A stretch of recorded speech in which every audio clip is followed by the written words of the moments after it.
USA में ये जो कि सुब्रमण्यम वेदम के साथ इतनी बड़ी कॉन्स्पिरेसी होती है, क्रूअल कॉन्स्पिरेसी, मतलब बहुत ही ज़्यादा ये चीज़ चर्चा में है आजकल। होता क्या है कि ये जो सुब्रमण्यम वेदम है, ये है इंडिया के, और 19 वर्ष की उम्र में ये अमेरिका चले गए थे। तो नॉर्मली उन्हें वहाँ की सिटीजनशिप मिल गई। अब होता क्या है, 1961 में ये गए थे। अब होता क्या है कि कुछ साल बाद एक इंसान की डेथ होती है वहाँ पे, थॉमस कैंसर करके। तो होता क्या है कि इनको उसमें इसलिए पकड़ा जाता है कि उस आदमी को बनने के पहले सबसे जो लास्ट पुरुष था वो इन्हीं से मिले थे। तो अब होता क्या है कि उस जगह इनको मैनिपुलेशन करके इस तरीके से फंसाया जाता है कि गन से फायरिंग की गई है और कई राउंड फायरिंग की गई है थॉमस पे।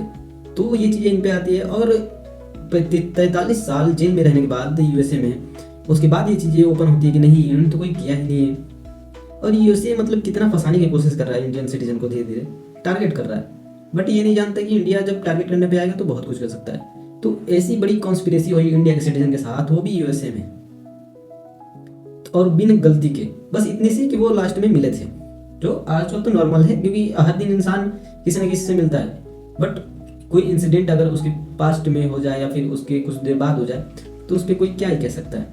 बट यूएसए ये नहीं समझा, यूएसए का रूल जो है कि टफ है, ऐसा मानना है वहाँ के लोगों का, और ये रूल सही नहीं है।